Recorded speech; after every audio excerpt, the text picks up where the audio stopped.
Amigos, muchas gracias por su sintonía. No se olvide que una nueva edición de ATV Más Noticias la puede ver hoy a partir de las 3 de la tarde con Fiorella Cifuentes. De inmediato le doy el pase a Pilar Higachi, que llega a las 10. Pilar, muy buenos días. Gracias, Lucho. Muy buenos días. Y realmente complicada la situación en Brasil a solo 3 días de este Gran Mundial Brasil 2014.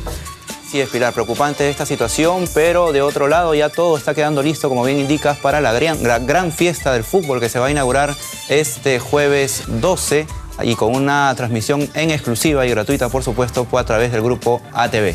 Gracias, Lucho, y nos vamos a esta hora. Nosotros le damos la bienvenida aquí en A las 10 y vamos a ver rápidamente nuestros titulares.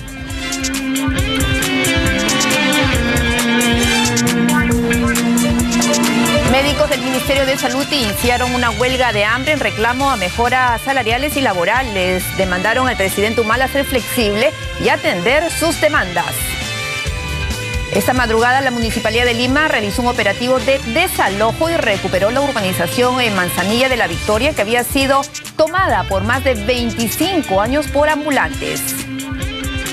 Congresista Giancarlo Bacchelli reconoció que tiene una deuda con 2 empresarios, tal como lo reveló día de ayer. Negó que haya pretendido realizar una estafa y explicó que préstamos fueron por motivos de salud. Congresista Zenaida Uribe habría beneficiado al gerente de Punto Visual con un pase diplomático. Denuncia periodística reveló que ambos viajaron en las mismas fechas al extranjero. Esta mañana el choque de un taxi contra un muro de contención dejó una persona muerta en el kilómetro 13 de la Panamericana Sur. El chofer de la unidad se salvó, pero se dio a la fuga.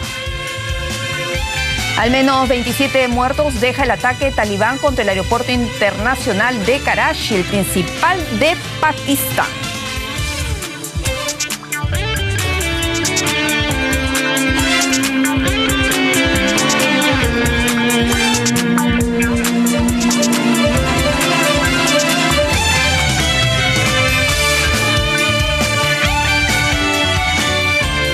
Bueno, vamos a ir con el desarrollo de la información, pero antes le vamos a comentar que el día de hoy va a estar en nuestros estudios el alcalde de Independencia, el señor Evans Cifuentes. Él va a hablarnos sobre esta disputa territorial que mantiene desde hace varios años con el distrito de San Martín, pero situación que se ha visto agravada en los últimos días por un proyecto de ley presentado por el Ejecutivo. Y ahora sí, vamos con toda la información.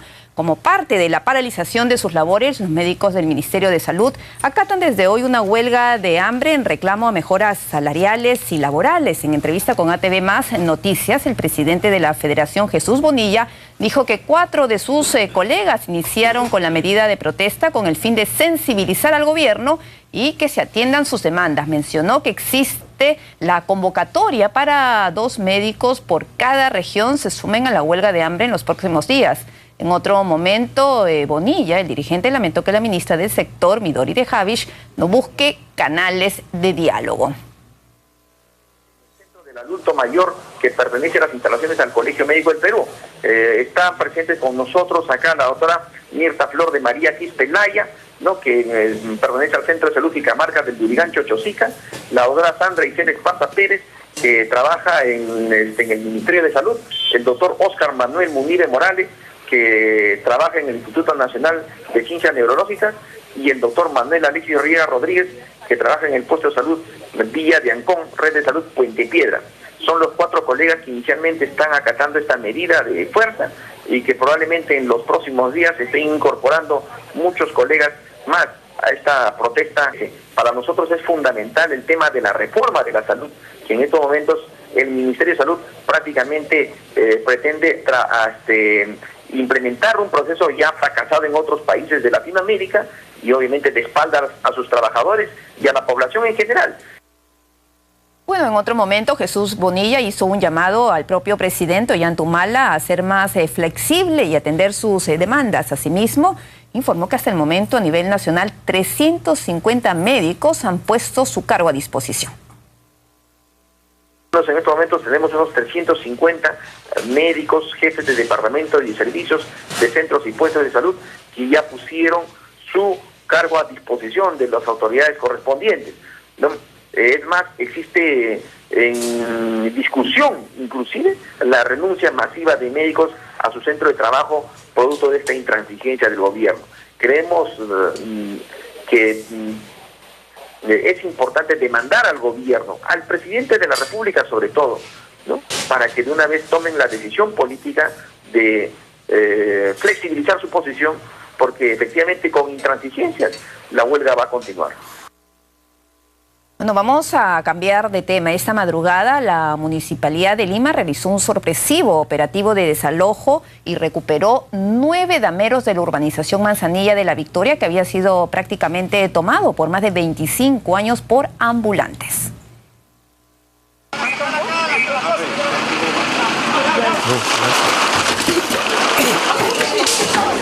El desalojo se desarrolló de forma completamente pacífica.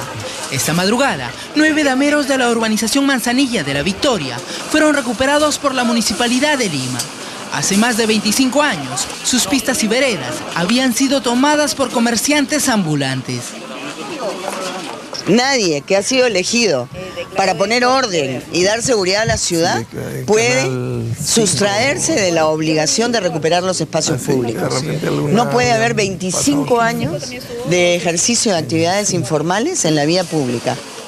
Como vemos, fue la propia alcaldesa de Lima, Susana Villarán, quien fue a inspeccionar la intervención de esta zona ubicada a solo unos metros del exmercado mayorista La Parada. En esta ocasión, el municipio capitalino recibió el apoyo de más de 1000 efectivos policiales. Y este es un operativo de rescate de la urbanización Manzanilla. Urbanización que ha estado invadida y secuestrada, para decirlo de alguna manera, por actividades de carácter ilícito, informal. Se cometen delitos gravísimos en esta zona. Esta vez ha sido pacífico completamente. Sí, el rescate sanitario de La Parada también fue pacífico, muy bien.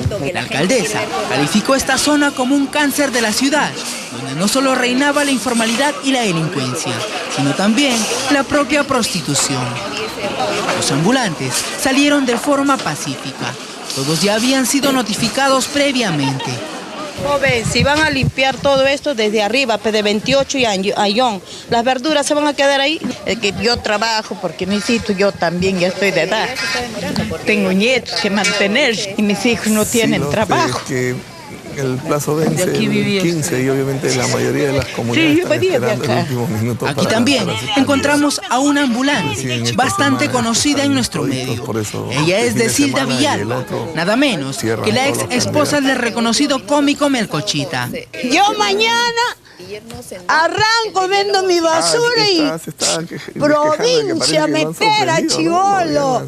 Yo acá vendo ropa, zapatos, de todo, que compro zapatos, ropa usada, que hay mucha gente. Por ejemplo, tú no quieres tu zapato, te lo compro.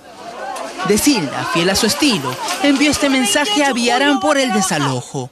A ti te digo, Susana Villarán, lo que debes hacer para las mejoras de un pueblo es reubicar a la gente misia. Por otro lado, hay que señalar que la autoridad municipal informó que en toda la urbanización se reconstruirán las pistas y veredas y se reordenará el comercio, ya que forma parte de la recuperación de las zonas críticas de Lima. La alcaldesa de Lima, Susana Villarán, aseguró además que el objetivo de su candidatura a la reelección, que fue anunciada el viernes, es para continuar con las obras que están en marcha y las reformas no queden paralizadas. En una entrevista a un programa dominical, Villarán sostuvo que el asesor brasileño Luis Fabre la aconseja cada vez que viene al Perú, pero aclaró que aún no ha sido contratado. Asegura que son ambos muy amigos. Asimismo, negó ser la candidata del gobierno en Lima, resaltando que la candidatura de ella es parte de una coalición democrática que busca defender las reformas, como ya dijimos, emprendidas por su gestión hace 4 años. Bueno, y por su parte, el regidor Fernán Altuve lanzó oficialmente su candidatura a la alcaldía de Lima por el partido Vamos Perú. En conferencia de prensa indicó que enarbolará una campaña limpia y que no caerá en la guerra sucia, de la que dijo fue víctima en el año 2010 cuando postulaba para ser regidor. Al grito de Lima necesita huevo, Fernán Altuve se lanzó como candidato a la alcaldía de la capital. El docente e historiador, quien fuera también congresista de la República, postula con el partido Vamos Perú. Altuve prometió hacer una campaña que incluirá algunas sorpresas. Nosotros vamos a hacer una campaña limpia, blanca, ya me conocen. No creo en el ataque, no creo en denigrar al adversario. Mis adversarios, con mis diferencias, son gente valiosa y yo los voy a respetar. El candidato conocido como Huevo Duro tuvo algunas palabras para la candidata a la reelección y actual alcaldesa, Susana Villarán. Ella tiene todo el derecho de postular, nadie se lo puede impedir y ya los ciudadanos de Lima, los vecinos y vecinas de Lima optarán y verán si lo que ella les dijo en otro momento lo cumplió o no lo cumplió. Asimismo se refirió al exalcalde Luis Castañeda, quien intentará volver al sillón municipal. He hablado de los alcaldes que me inspiran. ¿No te inspira Luis Castañeda? He dicho los que me inspiran. Ustedes saquen sus conclusiones. Por la agrupación Vamos Perú, que lidera el alcalde chalaco Juan Sotomayor, postularán algunas caras conocidas. En Miraflores intentará volver al sillón municipal Manuel Macías. En Jesús María tendrá suerte el exministro del Interior Remigio Hernani. En San Miguel hará lo propio Humberto Martínez, hijo del recordado presentador Humberto Martínez Morosini. La campaña promete seguir calentando con la aparición de candidatos a las elecciones municipales y regionales. En el Callao, por ejemplo, el doctor Ciro Castillo Rojo, padre del joven fallecido en el Colca, postulará por Acción Popular. Él promete honrar la memoria de su hijo con una labor eficiente. Claro que sí, en los próximos días podría haber más sorpresas. Y ahora vamos a enlazarnos vía telefónica con Cintia Agarreta. Ella se encuentra en el local de la Federación Médica en Jesús María para ver si realmente ya se empezó a acatar esta huelga de hambre anunciada más temprano. Cintia, muy buenos días. Así es, Pilar, buenos días. Y tras 28 días de huelga, los médicos del Ministerio de Salud han radicalizado su protesta, como lo anunciaron, y han iniciado el día de hoy a primeras horas de la mañana su huelga de hambre aquí en los exteriores de la Federación Médica ubicada en Jesús María. Comentarte, Pilar, que son 4 los médicos que están iniciando esta huelga de hambre, y entre ellos se encuentra el doctor Óscar Munive Morales, quien trabaja en el Instituto Nacional de Ciencias Neurológicas, y él participó también en la huelga del año pasado, en la huelga del hambre que iniciaron el año pasado y que duró 15 días. Este médico ha dicho que está dispuesto este año también a permanecer y participar de esta huelga hasta que el Ministerio de Salud escuche sus protestas. Conversamos durante la mañana con el presidente de la Federación Médica, Jesús Bonilla, quien ha sido muy enfático en dirigirse a la ministra de Salud y pedirle que si ella no está dispuesta a solucionar sus pedidos, sea el presidente de la República quien atienda sus demandas. Entonces, Pilar, esto es lo que se viene realizando aquí en los exteriores de la Federación Médica, ya con el inicio de esta huelga de hambre. Nosotros vamos a permanecer aquí para, por supuesto, llevarles más información durante el día. Seguimos contigo en estudios, Pilar. Claro que sí, Cintia, gracias por esta información. Entonces, reiterar esta información sobre el tema de la huelga de hambre que han iniciado esta mañana 4 médicos en esta prolongada huelga que llevan los médicos del sector del MINSA. Y a esta hora ya está con nosotros en nuestros estudios, ya lo habíamos adelantado al inicio de nuestro programa, el alcalde de Independencia, el señor Evans Cifuentes. Señor Cifuentes, gracias por estar con nosotros. Buen día, gracias a ustedes. Bueno, y el viernes hablábamos con el alcalde de San Martín de Porres y nos comentaba su discrepancia con respecto a este proyecto de ley que ha presentado el Ejecutivo al Congreso, que entregaría o que cedería 2.4 kilómetros cuadrados de San Martín a Independencia, según el alcalde. ¿Cuál es su posición? Bueno, que es una información equívoca toda vez que esa parte del territorio, Panamericana Norte, Tomás Valle, Avenida Naranjal y Túpac Amaru, siempre ha sido de Independencia desde su ley de creación. Se ratifican sus límites. La ley de creación es del año 64. Ya. Luego surge la creación de Los Olivos, que también ratifica los límites con Independencia de Panamericana Norte. Había una categoría legal con la antigua ley de municipalidades. Hay que entender que la ley de municipalidades cambia en el 2004. Y antes del 2004, la antigua ley de municipalidades establecía que cuando había controversias de carácter limítrofes, estas se definían en espacio judicial. Concurrimos a ese espacio judicial Independencia y San Martín, Nuestra causa fue debatida, sustentada, discutida con todos los medios probatorios, en primera instancia, en la superior, en la Suprema. Y en las tres instancias le dieron la razón a Independencia, pero se pasó este caso al Tribunal Constitucional y aparentemente lo que ahí señalaba el Tribunal Constitucional es que las autoridades competentes vean la manera de solucionar este problema que ya llevaba décadas. No, correcto, no. Lo que ocurre es que el Tribunal Constitucional en todas sus resoluciones establece no somos competentes para tomar decisión en materia territorial, porque esta es una facultad del Congreso, porque eso se establece a partir de la nueva ley del 2004. ¿Por qué del Congreso y no de esta comisión que tiene que ver con el tema de la demarcación de los distritos que depende de la PCM, de la Presidencia del Consejo de Ministros? Correcto, no. La ruta es una ruta técnica y una ruta legal. La ruta técnica va por esta comisión de demarcación. Así es, el órgano de demarcación territorial adscrito a la presidencia del Consejo de Ministros, que es el órgano técnico. Ellos hacen sus evaluaciones técnicas de mérito a informes técnicos y obviamente elevan a la presidencia de su despacho y luego al Consejo de Ministros, que luego pone a disposición del presidente para que el Congreso dé la ley.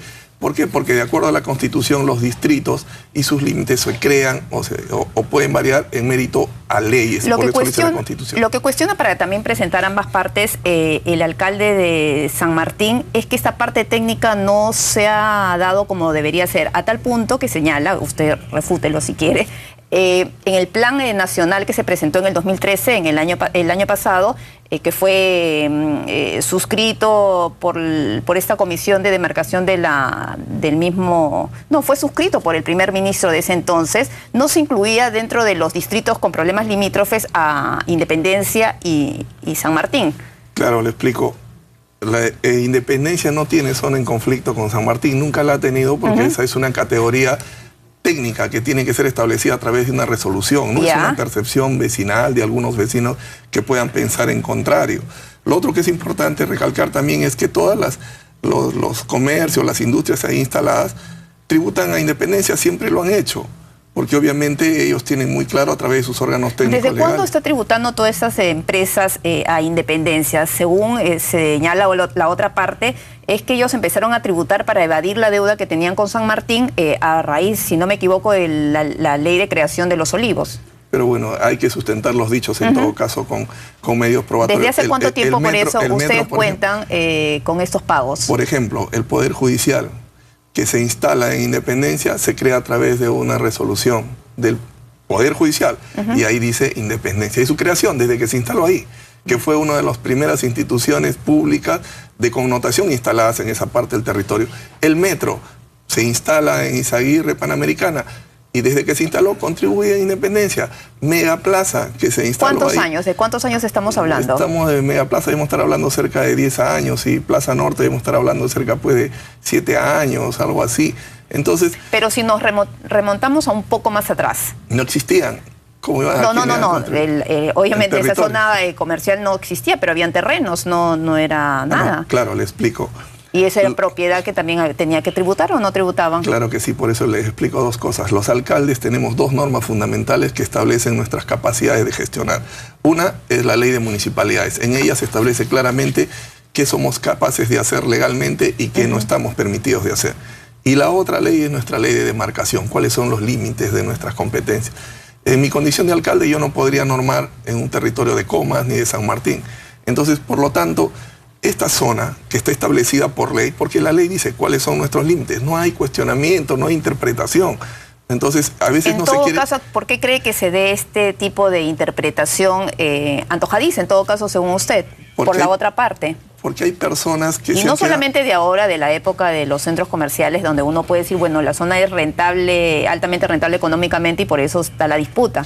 Pero ¿desde cuándo? O sea, por eso le preguntaba, la disputa viene de hace más de 20 años. Claro, ¿cuál es el origen? El origen es que hay algunos gestores que quieren quedarse congelados en el tiempo, que no entienden que el tiempo cambia y que obviamente las instituciones competentes dentro del marco legal ejercen sus funciones. El Congreso, por mandato de la Constitución, tiene la capacidad de organizar el territorio nacional, crea las regiones, crea las provincias, crea los distritos por ley. Y entonces así fue creado Independencia. Obviamente San Martín es más antiguo que Independencia, son 13 años más o menos más antiguo que Independencia. Y obviamente ellos quieren decir que en algún momento en el tiempo eso era parte del territorio de San Martín y que eso nunca debió cambiar. que es un abuso, un atropello, que se les ha despojado de su territorio. Bajo esa lógica, habría pues que desconocer la creación del distrito de Los Olivos, que también ha sido parte de San Martín de Porres en alguna parte, toda vez que ellos tienen menos años y son el distrito más joven de Lima Norte. Y si nos remontamos aún más atrás en el tiempo, el distrito más antiguo de Lima Norte es Caraballo, tiene 450 años. ¿Qué pasaría si el alcalde de Caraballo dice, señor, exijo mi derecho de reclamar todo Lima Norte, porque bueno, todo Lima Norte fue Caraballo con 450 años? Obviamente San Martín se creó después de Caraballo, Coma se creó después de Caraballo, Independencia se creó después de Caraballo, Los Olivos después de Caraballo, Puente Piedra después de Caraballo. Entonces todos esos distritos, sus leyes de creación no existen. Entonces esos son conceptos equívocos, quizás antojadizos, pero equívocos. O sea, vivimos en un Estado de Derecho y las instituciones cumplen sus roles, y una vez que las leyes se dan, la comunidad y más los gestores de gobierno las acatamos. Estamos ya recibiendo algunos tweets de nuestros televidentes y que también se están sumando a esta diferencia que existe de criterios con respecto a este tema de demarcación territorial. Por ejemplo, Paolo Segarra nos comenta ¿por qué en los alrededores del Centro Comercial Plaza Norte hay letrero? Justamente está en la pantalla de San Martín de Porres y pertenece a Independencia. ¿Qué le respondería usted? Correcto, que las personas obviamente tenemos una cierta capacidad de libre albedrío. Algunos respetamos las normas y las leyes, otros no las respetamos. Pero las sociedades y los gestores, cuando alguien no respeta, iniciamos las acciones que de acuerdo a ley. Y en ese caso, ¿qué acciones se adoptaron? Por ejemplo, en ese espacio frente a Pilas, que es donde han puesto un aviso que dice San Martín de Porres. ¿A ese debe ser que se refiere? Se inició una acción administrativa notificando que se apersone la persona, el titular que publicó ese anuncio publicitario. No se apersonó ninguna persona, sin embargo, presumiendo por el tema del anuncio, notificamos a la Municipalidad de San Martín. En alguna parte de los días vigentes se apersonaron, y producto de que se apersonaron se generó la denuncia ante el Ministerio Público por obviamente usurpación de funciones y otros que categorizan, toda vez que ese es un territorio de nuestro distrito y que obviamente sobre el cual no puede ejercer competencia otro gobierno. El viernes hubo una protesta, los vecinos, creo que hay 2 urbanizaciones en esa zona en disputa. Hay 3, Naranjal, Industrial Panamericana y Mesa Redonda. Ya, muchos de ellos salieron y tomaron la Panamericana Norte. Sí, pero habría, por ejemplo, hay personas... ¿Ellos están tributando a dónde? Esos vecinos. Claro. Porque la zona comercial, bueno, usted dice que tributan en Independencia. ¿Y las urbanizaciones? Es igual, es un mix. Hay zona comercial, zona de vivienda casi colindante. Lo que hay que tener presente, esto es como en las contiendas democráticas, son las mayorías las que determinan. Independencia tiene 220.000 habitantes y obviamente la opinión probablemente de 50 o 100 de ellos es respetable, pero obviamente no es la Pero no son 50 o 100 los que tributan a San Martín, de esa zona. La mayoría de los contribuyentes de ese damero, Panamericana, Tupac Amaru, Tomás Valle... De esos 2.4 kilómetros cuadrados. Y Naranjal contribuye. En porcentaje para hablar, porque bueno, no tenemos lamentablemente los documentos, pero usted sí debe manejar la información sobre qué porcentaje de los vecinos de esa zona tributan a Independencia. Tendríamos que hablar de contribuyentes. Y la mayor cantidad de contribuyentes contribuyen. El Distrito de Independencia siempre lo ha hecho. Dejando de lado el tema comercial, me refiero a los contribuyentes, a los residentes. Naranjal contribuye parte importante, mayoritariamente. Industrial Panamericana. ¿Y los servicios, por ejemplo? Los servicios también los brindamos nosotros. ¿Quién los brinda? ¿Independencia o San Martín? Nosotros los brindamos. Lo que ocurre es que... ¿Y por qué entonces estos vecinos quieren quedarse en San Martín si es que usted da todos los servicios? Porque hay personas y gestores de gobierno que les dicen que eso es San Martín, que no contribuyan a Independencia, que obviamente ese es su territorio, y motivan y promueven a través de campañas de desinformación algunas acciones de resistencia que obviamente tienen que ser gestionadas en los espacios que corresponden. ¿Cuánto, para tener una idea, significa económicamente esta área, ¿no?, de 2.44 kilómetros cuadrados?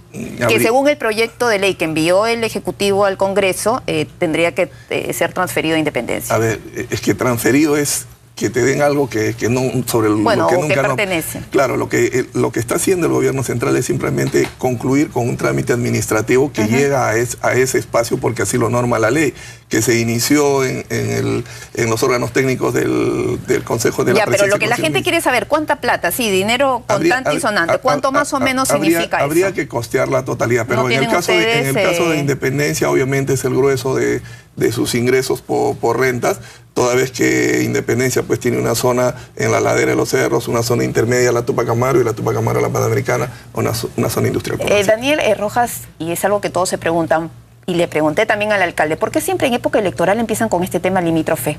¿Qué pasó con el resto del año? Bueno, en este caso lo puso en la agenda el hecho de que haya el Ejecutivo enviado el proyecto al Congreso, me imagino. Claro, lo que ocurre es que hay, de acuerdo a la ley de demarcación territorial, hay órganos técnicos que han sido requeridos para presentar sus informes. Estos órganos técnicos todo este proyecto que ha enviado el presidente en marzo ha sido, ¿no? Claro, pero no por ocurrencia del presidente, es que es una cosa, es pensar que el presidente entiendo que es un proceso.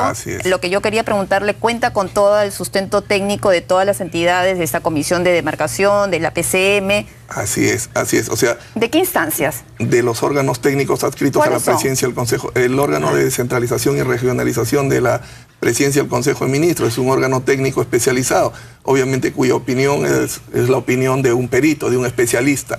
Y aparte de eso, también obviamente le estábamos haciendo mención de que en el caso de Independencia, esta disputa en el año 90, cuando eso se podía discutir en espacio territorial judicial porque la ley lo permitía, se discutió y tiene categoría de cosa juzgada. En 3 o 4 claro, eso simplemente ya no es modificable, ni discutible, ni debatible. Es que simplemente que se tiene que acatar. Claro, Ruth de la Cruz, que es otra de nuestras televidentes, claro, aclara, la palabra es reconocer el territorio del Distrito de Independencia, no transferir, como yo había señalado. Víctor Villanueva nos está enviando también otro tuit, y el tema de la consulta popular, para poder contextualizar un poco el tema, esto lo planteó también en el fallo del Tribunal Constitucional, que dijo que se tenía que respetar el tema de las instancias que tienen que ver con el tema de la consulta popular. No, el Tribunal Constitucional emite solo resoluciones y obviamente en todas sus resoluciones terminan diciendo no somos competentes para pronunciarnos en temas de demarcación territorial.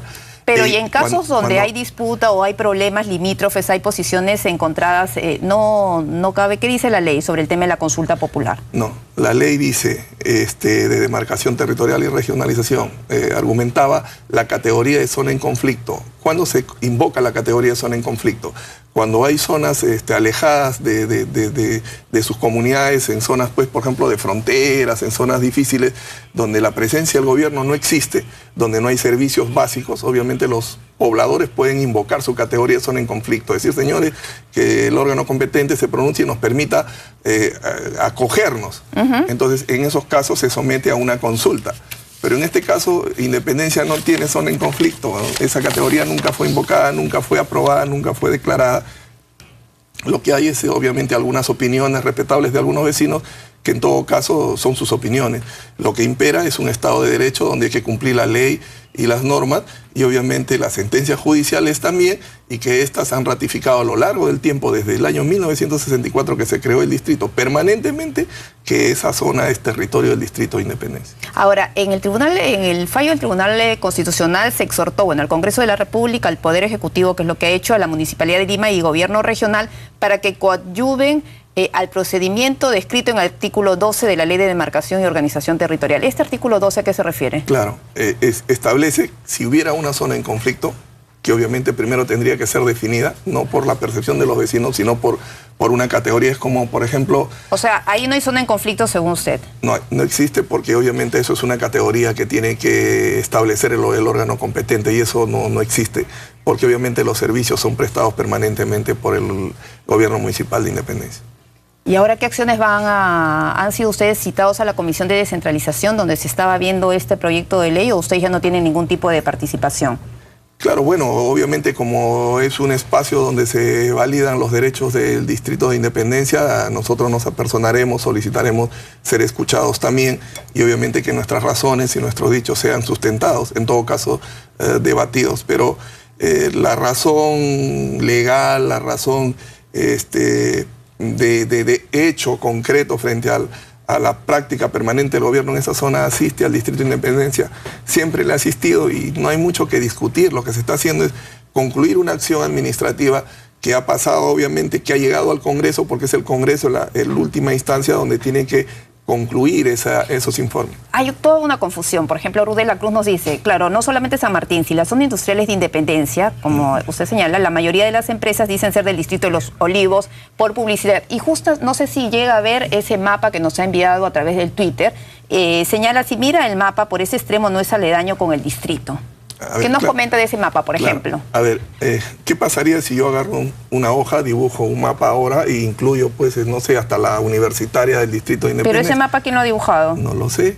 ¿No es el oficialmente reconocido? Claro, tendríamos que preguntar a las instituciones oficiales. No, pero usted debe conocer, me imagino. ¿Lo nota ahí? Asumo que no, porque obviamente el mapa de Independencia está claramente establecido por el Instituto Geofísico, por el órgano del Instituto Metropolitano de Planificación, por el órgano de demarcación territorial. Obviamente todo eso... ¿Y no sería bueno una consulta popular, o sea, una consulta, saber la opinión de los vecinos, de la gente que trabaja, que vive ahí, que tributa? ¿No es algo más razonable? A ver, la pregunta es esta. El gobierno se organiza a través de sus instituciones para que estas instituciones dentro de sus competencias normen y promuevan el desarrollo y el bienestar de su comunidad. Probablemente a algunas personas les agrade más, a otras personas les agrade menos las normas, pero estas se tienen que cumplir y se tienen que acatar.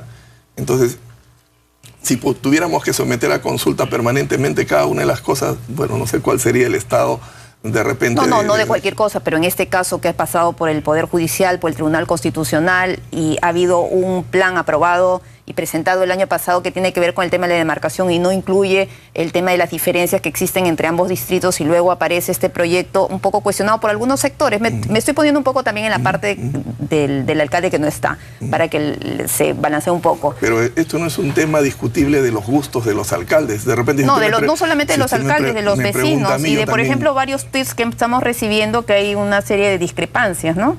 Claro, sobre ese tema. Por eso lo que ocurre es que precisamente los ciudadanos de una comunidad tenemos que respetar el Estado de Derecho. Para eso existen nuestras instituciones, para eso existe el Congreso, para eso existe hay que respetar las leyes. Judicial. Y me preguntan ya para terminar la entrevista, vamos a esperar el resultado de este proyecto en el Congreso. ¿Con qué partido va a postular usted a la reelección? Nos pregunta Antonio Vaca, Maguat. Bueno, claro, bueno, los que formamos parte de comunidades políticas tenemos que esperar que nuestra Usted es de Solidaridad Nacional. Así es. Tenemos bueno, que pero ahí el líder todavía ha guardado absoluto silencio. Yo creo que llegado el momento se ¿Y cuándo llegará el momento? ¿El 14? Claro, de acuerdo a ley, el 15 junio. Vence el plazo y a esa fecha veremos quiénes son los candidatos que están en el partidor, y obviamente si las comunidades políticas de las cuales somos parte confían en nosotros, estaremos representando. Señor alcalde, muchas gracias, y por supuesto su compromiso para regresar aquí en A las 10, ya cuando se concrete su candidatura o el resultado de las elecciones internas antes del 15 de este mes. Muchas gracias, señor Evans Cifuentes, alcalde de Independencia, por darnos a conocer su punto de vista con respecto a esta situación, a este proyecto de ley presentado por el Ejecutivo. Nos tenemos que ir a una primera pausa comercial, pero al volver, tras la denuncia de día de el congresista Giancarlo Baquelli, reconoció que tiene una deuda con 2 empresarios, pero rechazó un intento de estafa. Además, terror en Pakistán. Rebeldes del Talibán atacaron por más de 12 horas el aeropuerto de Karachi con un saldo de 27 muertos. Ya regresamos.